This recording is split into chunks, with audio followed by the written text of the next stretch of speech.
I'm the teacher at the International School of Lusaka. And as you all know, the program that I'm presenting is Integrated Linguistics. Now, I must admit, on the program, it doesn't really, it's very vague. It tells you that integrated linguistics is really a way of bringing new methods or new ways of teaching, in an international education background. Now, in that sense, I hope that you will find that IGL is of some use or benefit to you later on. It's a very new program. I've been developing it over the years. And like I said, I hope it will be of use to you. Now, to begin with, one of the reasons why integrated linguistics developed is because I thought that at the moment we have an explosion of information. There is so much information that is available through computers, through the World Wide Web. We basically have so much out there, and what we really don't have are the tools with which to learn or to assimilate most of the information that we find in these different kinds of media. Now, I developed integrated linguistics as a tool to help us learn and assimilate, absorb this kind of information more quickly, more easily, and at the same time provide a tool that can be used in an international school or an international education setting. The IGL program, right now the IGL program is taking place at the International School of Lusaka, and right now I'm the project manager. Where I would like to begin is basically by giving out a handout, which I'll do now.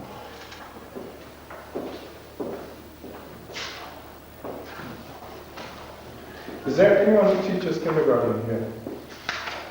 Is it? I do. You teach kindergarten? Okay.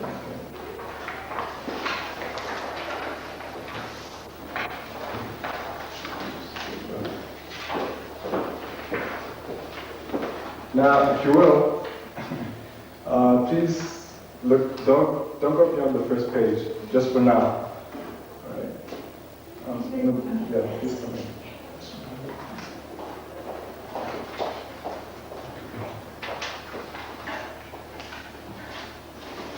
Okay, as I was saying, I think in international schools, what you will observe is that we've done a lot in terms of developing our, syllabuses, curricula, and that sort of thing.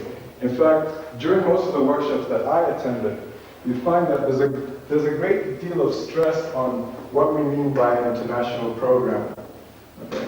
I mean, what kind of syllabus are we supposed to offer our kids? What do we actually have to offer them that is going to make them, for example, grow up, become, let's say, for example, more tolerant to one another and that sort of thing? Fine. Had you needed an idea? Is that what you're waiting for? Yeah, but I think use does not necessarily have to be based entirely on the curriculum and the syllabus. Fine, we've come a long way in terms of developing the curriculum and the syllabus. Okay. In terms of organization, I'm sure if some of you ask your parents or if they go through your books and that sort of thing, they'll tell you, wow, what you're learning now is far above what we did when we were in school. And I think that's basically because we've been able to identify what it is exactly that we want to teach our students, formulate our syllabuses and our curricula to exactly target what it is that we want them to know and learn. Now, in that sense, we've had a great stride. Okay, the development in that area has been great. And in fact, like I was saying, if you've attended most of the workshops that we've had here, most of them stress the syllabus, the curriculum. Okay, now that's fine. But what I'm saying is that actual development, of the students in terms of skills, analytical skills, etc., have not developed or progressed, to any really significant degree, maybe over the past 20, 30 years. We're basically using the same type of skills or training methodology, and basically we're having the same type of, well, not necessarily result, but training method over this period. Okay, like I'm saying, I hope I'm not saying it over too many times, but I'm just trying to get the point across. The curriculum has improved. The syllabuses have improved. But what about the actual learning methodology? Okay.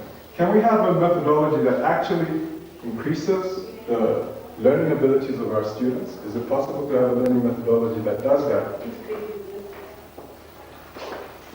Introducing an international curriculum and all that. Now those programs, I was saying, they're excellent, they're really great, they've improved over the years. In fact, we've been able to target our objectives. We know exactly what we want our students to learn. We know exactly what skills they should have at the end of the curriculum. We know exactly what we want them to be able to do and be able to learn, let's say, at their academic life. But what I'm saying is that it's great to have a good curriculum, it's important, but I feel that one thing that has been overlooked, okay, is the analytical skills, okay, the basic skills that actually help students to do simple things like read faster, learn faster, absorb more material faster. Okay. Those simple skills have basically been overlooked.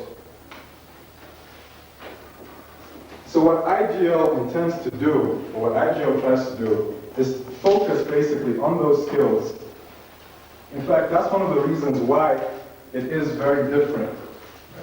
IGL tends to be a very different learning program. And as we go on, you will actually see that. Okay. Because you find that a lot of people, or maybe a lot of educators, a lot of teachers, place a lot of stress on the curriculum, the syllabus. Right. How can we introduce an international education program? That is, like I said, that's excellent. But what can we actually do to improve the skills, the manner in which we learn, okay, the manner in which we integrate with information technology? Take, for example, in this room, we're sitting around the computers here. Okay.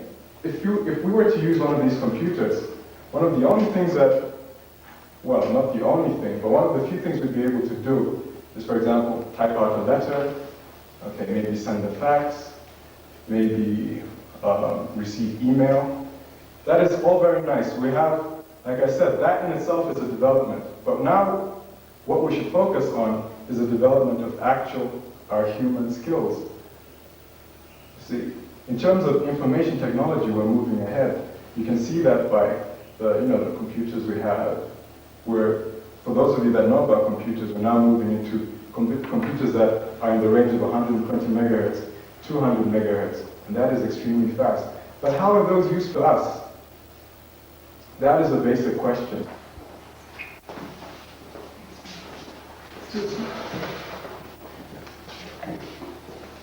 Thank you.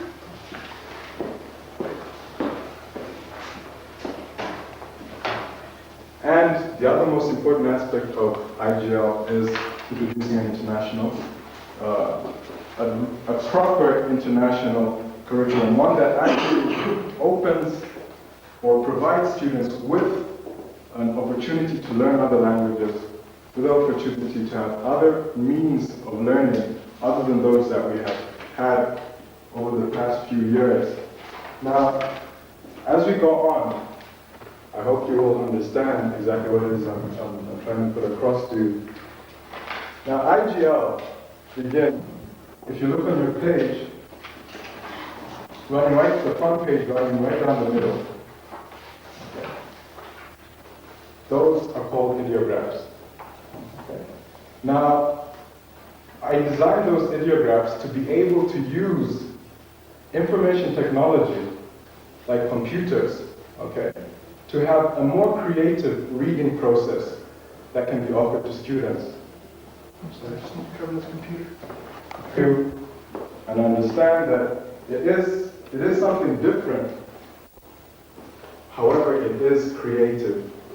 Okay. Now, every ideograph, the basic ideograph system, like I said, is made to use with information technology. But we're not going to go into that in detail. What we're going to go through is the basic program that I've given you. All right? And from that, you'll actually be able to see how it can be integrated into an international education environment and how it could help students to improve their learning skills. Okay? Now, the first thing I'm going to do, or that I'm going to ask you to do,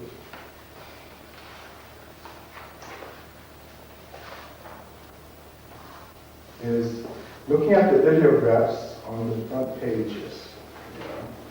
Now, the IGL methodology is intended to be able to be used from kindergarten all the way up to the highest form. You have O levels, in fact, you can pass higher up into a university degree. Okay. What I'm going to do right now is I'm going to hold up an ideograph, and then with your pen or pencil, I would like you to match the picture, okay, in front of you with the ideograph that you have.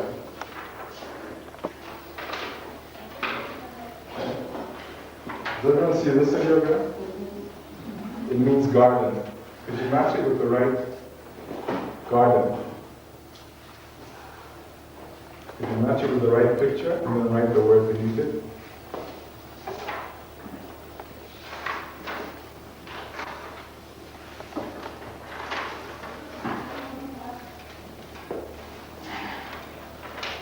Does everybody see this ideograph? It means hide. Okay? Could hide. You think you could find the picture in there? Hide.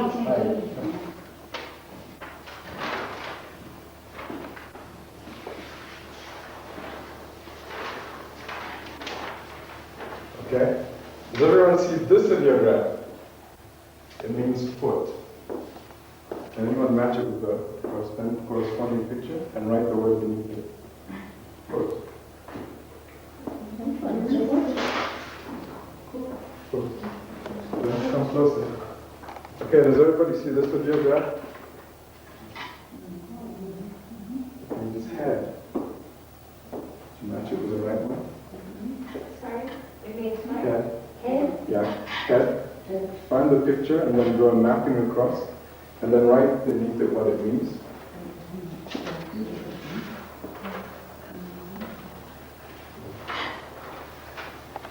Okay, does everybody see this ideograph?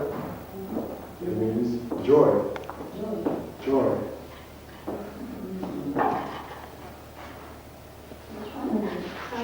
Joy. Does somebody there, you see this ideograph? Does everyone see this ideograph? It means cry. Okay? This ideograph means cry.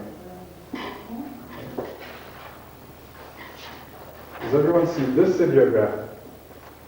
Okay? It means jump. Right? Jump. Yeah, it has the dots above it. Okay?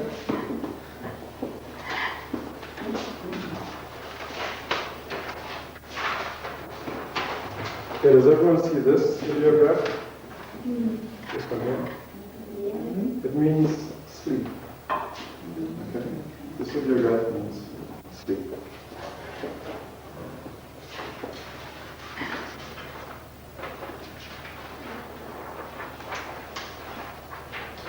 Oops. Where are we? Sleep. Okay, here. Does everyone see this ideograph? Here. It means night. Night. Yeah.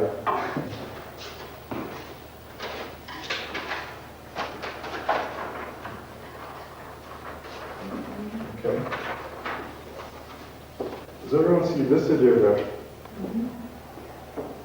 This ideograph means water. Okay.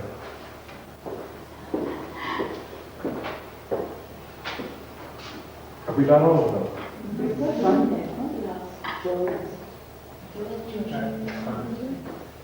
You got them all?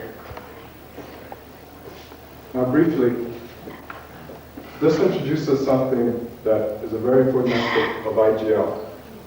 okay, referred to as preverbal training. Okay. Now, when you're teaching children, one of the hindrances is that children have to be able, when you're teaching them to read and write, they have to be able to learn, they have to learn the alphabet, they have to learn vowels, they have to learn consonants. Okay? That in itself is sort of like a stumbling block towards actually learning concepts, you see. So what you try to do in IGL is that you begin to teach kids at a very young age, before they've actually grasped the theory of actually using phonetics to pronounce, to portray language. You actually give them simple ideographs, okay? And using associations, you actually teach them the meaning of those ideographs so that there are no phonetics that jump in the way and prevent them from actually learning concepts and ideas, okay? You actually use those ideographs instead. Now those associations are the same ones that I've just given you, all right?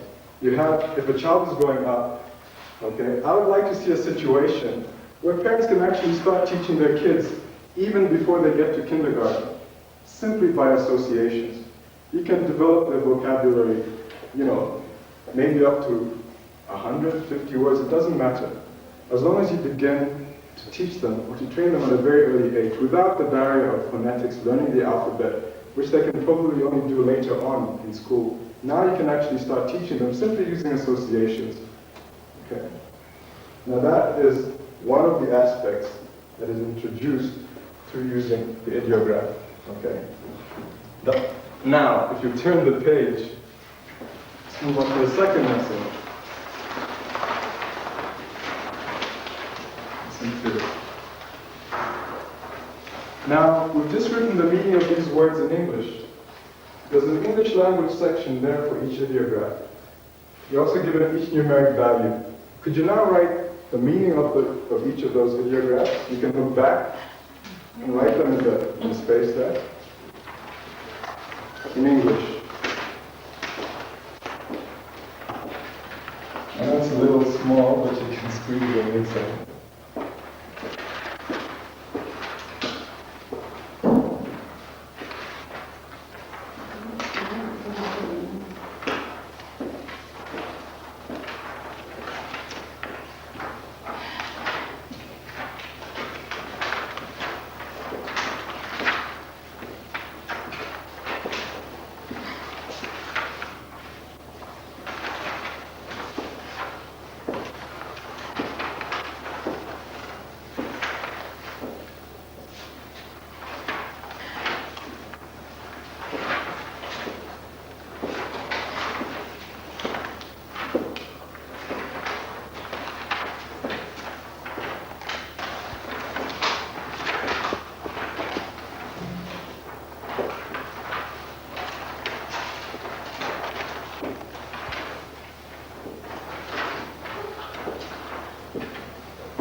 Swahili, right? You speak French? Do you have a second language? Lots of them. Yeah. Okay. Is there one in particular that you... Hindi. Hindi? Great. Anybody else? French. Okay. Even, what about any African languages? Local. Demba. Okay, great. Now, you see, what we're not doing is we're trying to draw out some of the different linguistic backgrounds that we each have in class. Okay? And we're trying to share our linguistic background with everybody else in the classroom. Okay? So what I'd like you to do is, the second language that you speak, in the column beneath English, you write that in, okay? Write in the second language. And provide a translation for the words above it.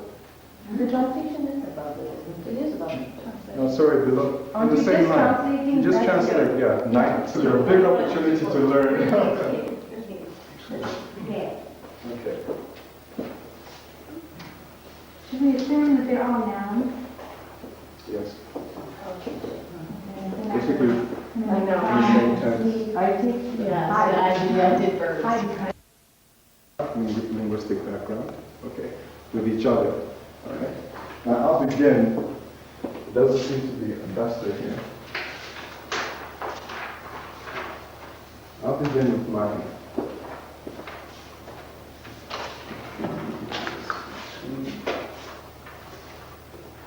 What this should show you, all right, with integrated linguistics, is that now you're given an opportunity. You provide students with a central focus point.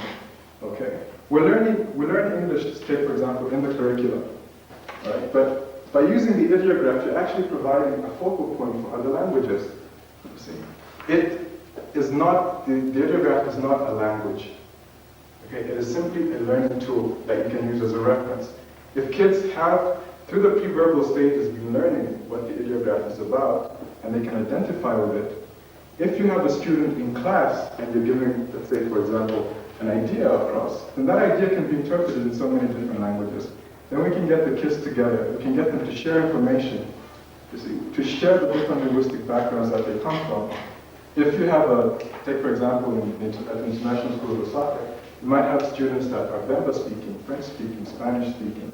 In one of my tutorial classes, I have there are almost 14 different nationalities, and they all have different languages. But now what we're providing is an opportunity to get together and share your language. You have the knowledge of the language that you have. And I was thinking, incidentally, I was an international school student myself. And coming to this conference has been a really great event for me, because I got to meet my second grade teacher. And she's Mrs. Sylvester, she's sitting right here. 20 years ago, and he had messy handwriting. I'm just looking at it. So it's been a really great experience for me. So what I would like I was saying, it provides an opportunity for us to share languages, okay, within the classroom. And for me, I think as a student, I'm one of those kids whose parents felt that learn English, because if you can speak English, then wow, you know, it's internationally accepted. But then you find that I'm in a situation where I find it very difficult to speak my mother tongue, which is Tonga, and you know, there too, my mother was Lozi, my father's Tonga. So it's basically when you go to the village, your own relatives find it very difficult to relate to you because you can't speak. You find it difficult to converse in your mother tongue. Whereas I'm very articulate in English. When it comes to speaking my mother tongue, I find it very difficult. And now for me, it's a disadvantage. I regret that. I wish I could speak, you know, as fluently in my mother tongue as I could in English. And I think in those days, if I had come home, say for example, with using the ideograph methodology, and gonna say, Dad, what does this mean in Tonga? Dad, we're learning this in class. Can you teach me what it means to my mother? Teach it to me in Lozi. Then I think my awareness of my own culture would be much greater. You see? I mean, I'm proud of the fact that I can speak English very fluently. But then again, I feel that, you know, I do have a few disadvantages in terms of speaking my own mother tongue. And I think situations like that can be avoided. We can actually have a situation where students can participate, you know, by having them actually able to refer to their own mother tongue while learning, you know, while being in the learning environment itself. And at the same time, we can use students within the classroom to actually say, okay, look, these are the languages we have in class. Okay, you could refer, say, for example, Felix, could you tell us what this word means in, you know, your mother tongue? And then the other kids could learn it as well, and you have some sense of pride in, you know, your own mother language, you see. Now, the ideograph, I believe, is a way of providing a kind of reference for that will enable us to do that. Now, what I was hoping we could do, I think maybe we'll do just about 3. Well, I had about 15 languages listed here. But I'd like us to share the languages that we have. We could start with French. Okay. There's no eraser here. Okay, garden. French. Now, this is like introducing cooperative learning, because we now actually bring the students who speak French, all right, have actually got something to contribute to the class, all right. So you really feel as though, hey, I have something there that I can offer. You really feel like you're a part of the learning environment. So we'll begin with French. What the word for garden is? Jardin. That's with a J. Okay. And water? Water. L'eau. Okay. And high? Okay. Feet or foot? Feet. Okay, good. And head? Wow. Okay. And joy? Joy. And you spell that? J-O-I-E. Okay. And jump? Okay. Solitude? That's S-O? S-A-U-T-E-R. S-A-U-T-E-R. Okay. And I hope you're all writing this down. Okay, don't be wrong. And sleep? Oh, one other space. Okay. I did a little French at school. And night? Me. Is that right? Yeah. Okay, great. Okay, now who's going to be our... C-A-C-H-E-R. This one? Yeah, C-A-C-H-E-R. C-A. C-H. Hi. Okay. Okay, so as we're going along, we'd actually learn how to pronounce these words. We'd actually learn what they mean. Can anybody in here speak Swahili? No. You used to be able to speak Swahili. Okay, good. Are you talking on Swahili? Swahili. Okay. Garden? Shamba. Unfortunately, I don't have an eraser in here. Okay. Okay, let's start with garden. Shamba. S-H. Okay. S-J-N? S-H-A. Shamba. Garden. Okay. What about water? Magic. M-A-J-I. Margie. And you say it like that, Margie. Okay, great. And then we go on to high.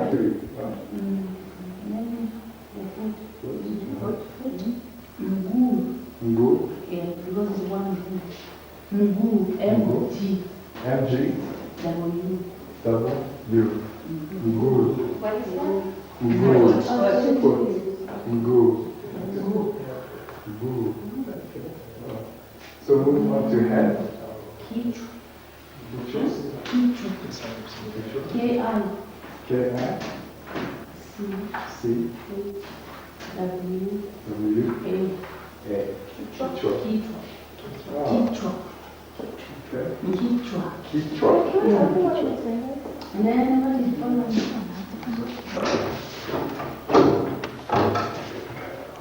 Leah. Leah. L-I-A. L-I-A. Leah. Okay. And jump. Jump. Book. Luca.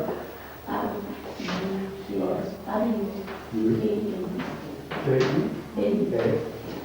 Luca.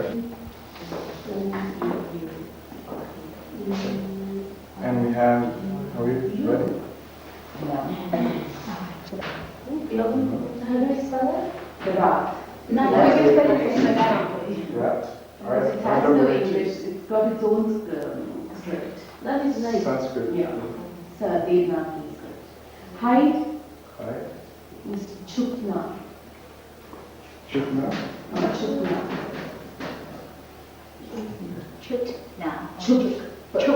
Chutna. P for penny. Repeat. Chukna. And the ch is palm. Palm. P-A-A-N-D, you could say, palm. P-A. Okay, envy. I mean, that's the closest I can get to it. What's your And the head is Sir. Sir. S-I-R. Sir. But Sir. Head. Then joy is Kushi. Kushi. I have a friend named Kushi. Kushi. Okay, do you use Kushi or Waiver? Is it? I call it Kushi Waiver. Kushi Mrewa. It was my all-time favorite. And cry is Rona. Rona. R-O-N-A. Rona. R-O-N-A. R-O. Rona. Like R-O-A.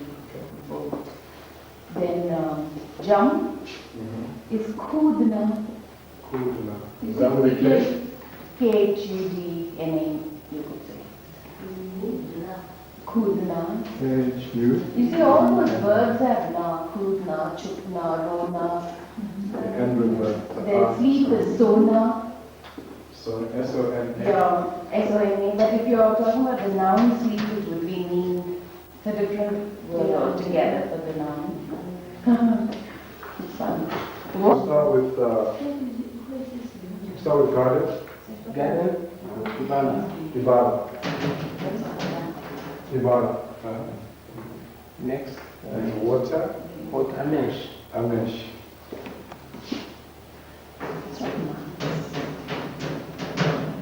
That's next. Height. Height, Hi. height. Pisama. Pisama.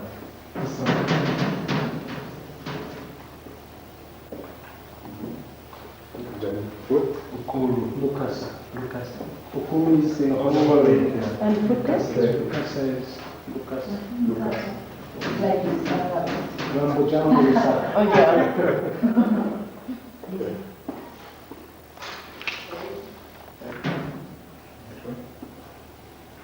Joy is Insans. You hear that very often in song. Cry is Lila.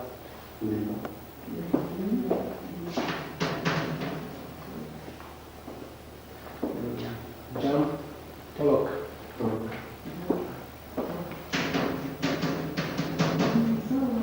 Sleep is Lala. Just like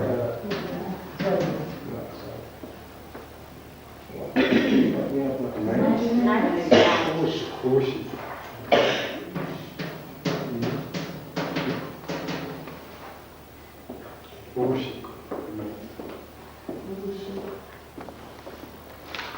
in your language, Kwasi. Don't. Yes. Masi. Or in Nazi, you see. You can see most of these languages. If you look at, if we do enough like African languages, you notice there are lots of similarities. Like Swahili, Usiku, Bemba, Uwushiku, Nyanjobi, Usiku. There'll be lots of similarities in the same way you find with European languages. There are lots of similarities. So that's why you usually find that if one person is speaking, let's say for example, a Bantu language, sometimes you'll be able to understand vaguely what that person is saying. Okay, I mean, they're not exactly the same, but they do give you an opportunity. Okay, I think for now, since we're running out of time, we would end there in terms of international communication. All right. Now, one of the aspects of IGL is to bring into focus that kids should have some kind of access to the linguistic background, or an opportunity to share, sort of liaise with other students. Okay. Feel that as though when they go home, they're to speak, let's say, another language. When they're at school, they speak English. But you can actually have them now feel as though, hey, I can speak, or I've got something to offer when I come from home in class in terms of my linguistic background. And when you talk about language, it also introduces culture. And we do live in an international education environment. So this is an opportunity for students to actually, bring in their different cultures. One of the other aspects of IGL is that it not only integrates the different languages, but it also integrates the different disciplines as a whole. It not only integrates languages, but integrates the different disciplines as a whole, the different subjects. Take, for example, able to express themselves in mathematics, express language in mathematics, express language in art, express the mathematics in music, or music in mathematics. It basically, and it's also supposed to provide a foundation so that this learning process can begin at an early age. What you're trying to get across is a familiarity with those subjects. Take, for example, when you integrate mathematics with the different, take, for example, language. What you're actually trying to do is have students become familiar with mathematics or numerics as they're growing up. Okay? And one way this is done with IGL is that every idea, for example, that the ones that we've just been through, has a numeric value. Now, if you look at the list that I gave you, where we put the different languages, each ideograph, it's called an ideograph, has a numeric value.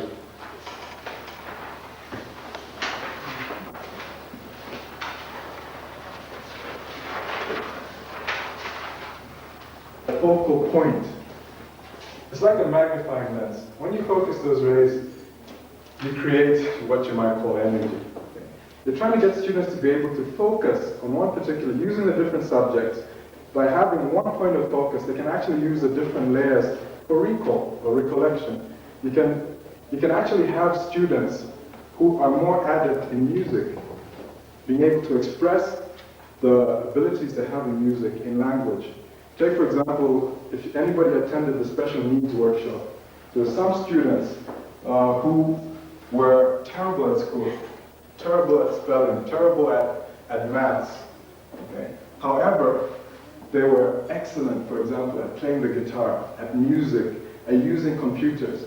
Now what you're saying is that students can actually use their disability, use the abilities they have in other subjects, okay, to improve their skills in the subjects that they're not very good at. All right. Now, what we'll do is we'll move to the next lesson, which actually shows you a lesson in English using the IGL terminology. All right. A lesson in English. I'd like to know what provision you put in place to cater for the blind and the deaf in this program. Yes, that's a good question. One of the aspects is that since you've integrated these different disciplines, take for example language, students who are blind can't read basically, they use Braille, but you've now provided every idea has a specific sound, okay, from the IGL table. So you actually have deaf students who grow up learning these different sounds and can actually use them to read, right? If you have basically, you can actually have students with disabilities able to use one aspect of IGL, okay, to be able to gain some kind of experience in another subject area.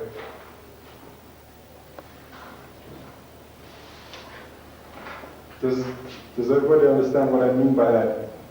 You can gain experience of language through music. You can gain an experience of music through art. So you're actually providing a foundation for students who have disabilities in one area to actually take the abilities they have in another and actually improve their skills in the subject area where they have difficulty. Okay, we're going to move on to the second lesson. Now the second lesson is basically to show you how you express different ideas in IGL. All right? Since we're running out of time, we may not necessarily have to go through the whole lesson, but I'd like you to attempt it. Okay? Since you will take the worksheet for sleep. And let's say a child has grown up and has learned what the ideograph means through association. So how do you express the idea sleeping? Okay. That's where you'd introduce what are called the characteristics. Okay, now each characteristic actually altered 4 different ways in which the main word or idea can be altered. So if you were to express sleeping, we would have that ideograph after it. Next to it. Yeah, next to it. Now, what I'd like you to do is just attempt 1, 2, and 3. Okay? See if you can draw those ideographs. Put your artistic skills to use.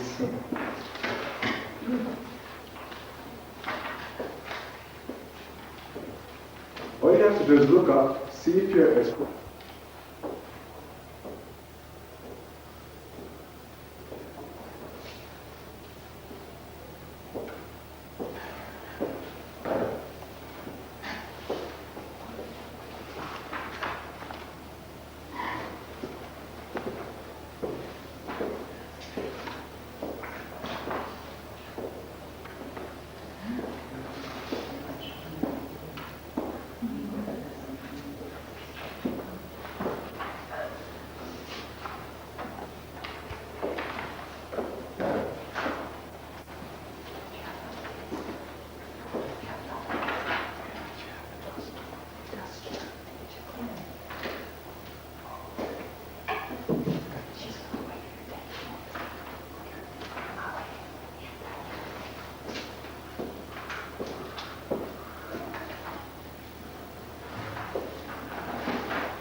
Okay, is everyone done?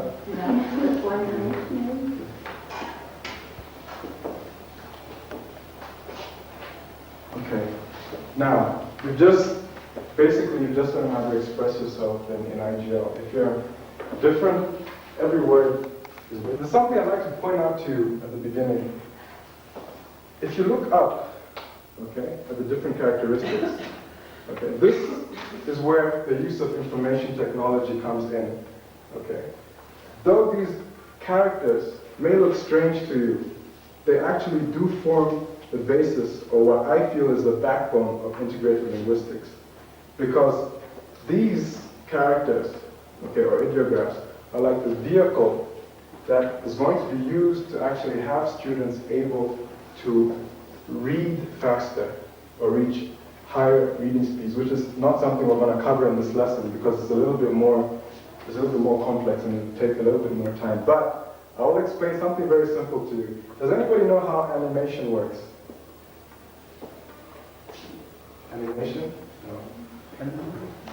If you look at the first 4 characteristics above, what do you think would happen if, to the circle, if you flashed one after the other?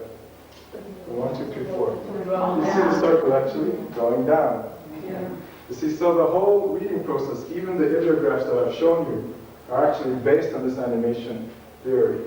Okay. Now, usually most people can only read at approximately 4 ideas per second. Okay. If you have a book that is about maybe 900 pages, most of us should be able to finish it in about 3 days. Okay. It takes 3 days. One, because there's the mechanical aspect of reading. When you're reading, your eyes are only able to read as fast as they can shift from one word to the other. You can't go beyond that. It's like a physical disability. You can't go beyond that speed. However, using IGL, you can switch to using an animation format for presenting your ideographs. Okay? And when you do that, you can actually go beyond the 4 idea per second limit. You can maybe go to 5 ideas per second, 6 ideas per second. My opinion is that if you can get kids to read even twice as fast, that in itself is a great accomplishment.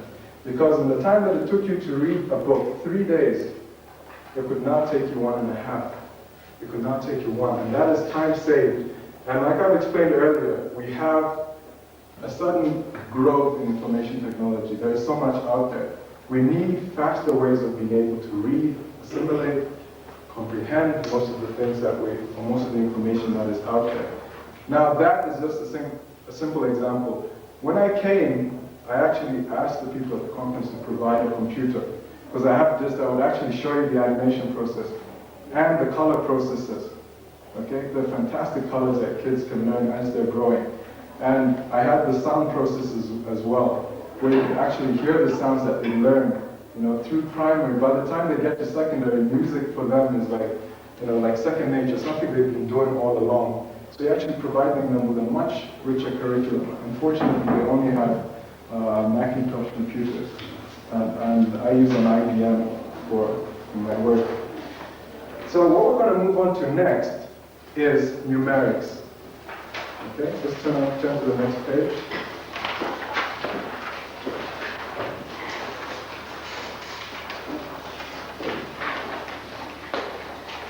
Now, like I explained on the first page, every idea in IGL has a numeric value. So even while the kids are beginning to learn these ideas, they also learn to associate or quantify ideas in terms of the numeric value.